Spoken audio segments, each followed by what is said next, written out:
Hi, it's Kevin May, editor for PhocusWire at the PhocusWire studio in association with Pros. I'm really pleased to David Adamcyzk. Great to be here. Us. You are the Director of Strategy in the Transport Division at Booking.com. Now, you and I have just done a panel upstairs there, and I said to the audience, hands up who knows that Booking.com has a transport strategy, and I think there was, 10 out of 90 people or 100 people put their hands up. So, what do you do, given that nobody really knew that there was a transport division at Booking.com? Yeah, so Booking.com, obviously, we're part of a broader company, which has multiple brands. So there's Booking.com, there's Agoda, Kayak, OpenTable. And we still have a brand specifically for car rental called rentalcars.com, right? And what we realized, and I'm sure we'll talk about this, what we realized a few years ago was that really the services that customers are using when they travel are all kind of converging and coming together, and customers want to do more things in one place. So we took a decision as a group actually to bring the Booking.com and rental cars businesses together into one business and fold rental cars into Booking.com. As part of that, we had, as a management team of that business, already been working on a much wider set of transportation options. So what we're now in the process of doing is bringing to life, offering to Booking.com customers and to our partners, rental cars, taxis, trains and buses, and all these different kind of transportation services that people need on the ground when they're away from home. So it's through the history of those two brands coming together that brings us to the place where we say now Booking.com has a transport division, and that's the business that I sit in. At a consumer-facing level, though, they're still two separate brands, aren't they? Rentalcars.com and Booking.com. Yeah, so we have a Booking.com brand, which is a wide offering, which is your accommodation, whether it be a hotel or apartment, whether it be a rental car, et cetera, and then we have this specific brand called rentalcars.com, which is a rental cars specific thing, right? That business has been there for 15 years. It continues to operate really well, and we see no reason to get rid of it. So we're kind of running the two brands in parallel. I remember when you bought Travel Jigsaw. That's how. Yeah, exactly. I've been writing about this industry. So,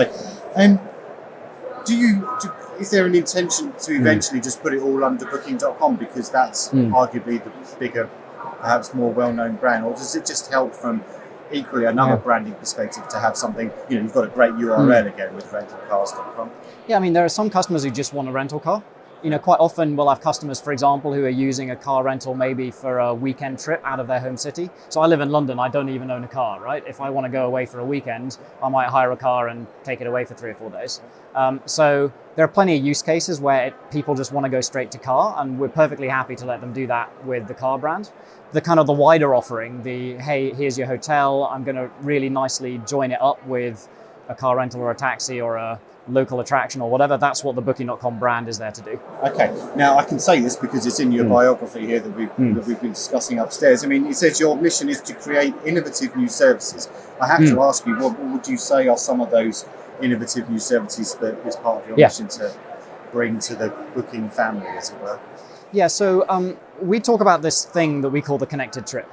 And what that means to us is something which is subtly different from, call it ancillary sales, if you want to think of it that way.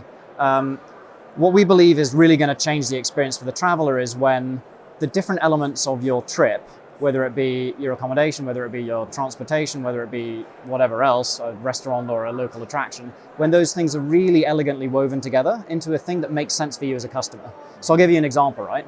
Let's say I know that you're traveling to Paris, for example, and you're staying in this hotel and you have a ticket to the Louvre in 3 days' time. Then first of all, I know it's Paris, therefore I certainly don't want to offer you a rental car because you don't want to be driving in the center of Paris. Right. But I might want to say, hey, how are you going to get to the Louvre, right? Do you want a metro pass, or do you want a taxi to come and pick you up? Or I might want to say to you, hey, it's the end of the day, you're tired, there's a restaurant nearby. This one, based on whatever you've experienced before, might be good for you. Are you interested? So it's that sort of thing that's really in a very, in a gentle but really useful way that's offering those different elements up to the customer that we think is the innovation here. I work for the transportation division, right? And what our belief is that the transportation elements are sort of the glue that joins all that up together, right? Because as a traveler, you need to get around, or you need to get from A to B, or you need to get back to your hotel. And if we can just almost enable that to just vanish into the background and make it as easy to get around some foreign city that you don't know anything about, if that's as easy as getting around your hometown, then that allows people to experience the things that they want to experience on their trip.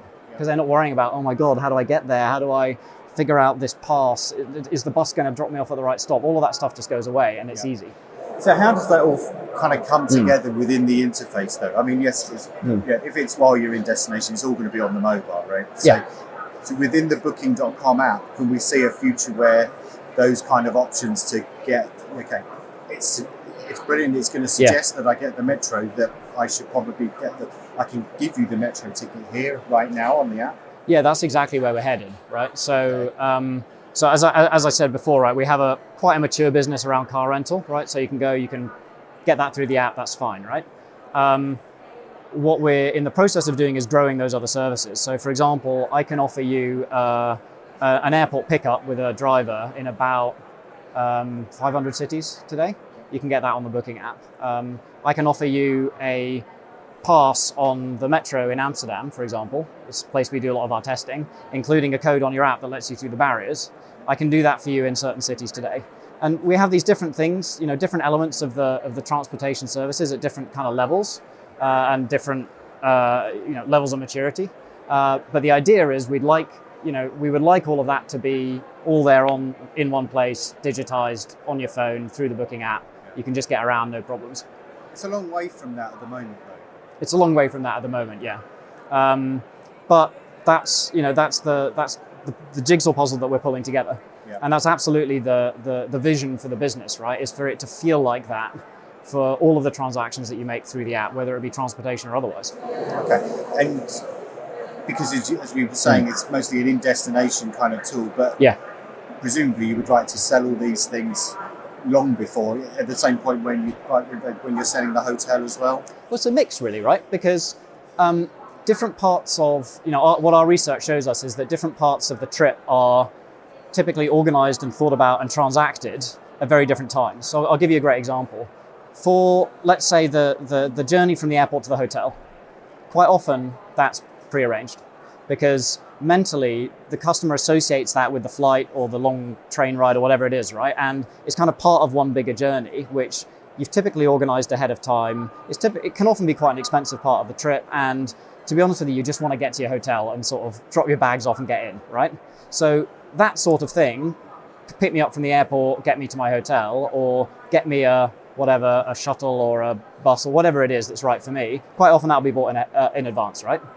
On the flip side, it's the end of the day. I've been walking around seeing all the sights all day. I'm knackered. I just want a cab to get me back to my hotel. That's just inherently, it's there. It's immediate. It's on demand, right? So we're kind of bringing those two different types of services, and we really don't mind about when the customer wants it. We just want to be as useful as possible. Yeah. So you can prearrange those things today.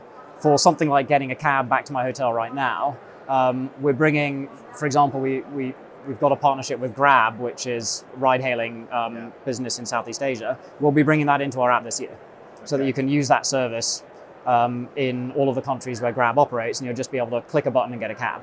So those sorts of in-trip, in-destination kind of experiences will be starting to find their way into our app over this year and into the next few years. Okay. And lastly, I mean, again, in your bike, it talks about autonomous vehicles. Oh yeah. So this is where we kind of gives a crystal ball kind of thing. I mean, just talk to us about how you're thinking about that, because that's a completely different stage yet again. Yeah. So I don't think there's any question about the if on autonomous vehicles, right? I feel like that question is kind of that's settled, right? The big question is the when, and the how much. And I guess for the areas that matter to us, really the thing that it's going to impact the most is going to be the taxi business, right? So in a world where you can have an autonomous vehicle driving around and picking people up, taking them from A to B, the hypothesis there is that will at some point become the model for taxi type services, and that will at some point most likely erode away people who want to drive themselves, own their own cars, etc., right? And the really interesting thing with that is if you take away the cost of the human in that kind of equation, those journeys are going to start to become similar in price to taking mass transit, right? So it'll, in theory, would cost the same to get in a cab as it would to take the tube, right? And that's going to change how everyone travels if that becomes true, right? So, from our perspective, fascinating space, and we're constantly talking to the different businesses in it. Yeah. It's not our job to build autonomous cars, of course, right? That's not our business. We've got some yeah, exactly. We've got enough other things to do. And the way we see it is, look, if these platforms become real and you start to get to a point where you can hop in an autonomous cab and get driven around, then that's great, right? I'll offer that to my customers because it's just another service. It's just another way of getting around. Lastly, do you sense that it's just in the kind of the transportation element that's going to come in? Because you've made some big inroads into tours and activities in the last 18 months or so as a Booking Holdings kind of thing. Yeah. And there is a fair amount of discussion about autonomy coming into tours and activities. Do you see that as being something that's probably got some legs, for want of a better phrase? Yeah. So the activities bit, it's not my bit of the business, so I'm not super familiar with it, right? Obviously, the transportation element of that, if it's driving people around, you can imagine. Yep. You can imagine that the same thing could happen there as might happen with a taxi business. But how, there's still, when it comes to tours and activities, and this is just me speaking from my personal experience, there's still a human element to that, right? In quite a real way. Yep. Whether it's being shown a destination, or whether it's being taken somewhere and being told what it's all about, whether it's having a local guide, right? And we have a lot of research that shows that people really value that experience because, you get out into the world to see new things and to experience new cultures and to have have these different and new experiences that you can't have at home. And that is a really personal people thing. So how much that autonomy, or whether it be vehicles or robotization or whatever else, impacts that part of the space, I don't know, but I suspect it might move a little bit more slowly than your kind of pure transport side of it. We should catch up on it in about 5 years' time. Yeah, exactly. Okay, right. We'll see. David Adamcyzk, thank you very much indeed. Thank you. Pleasure, real pleasure.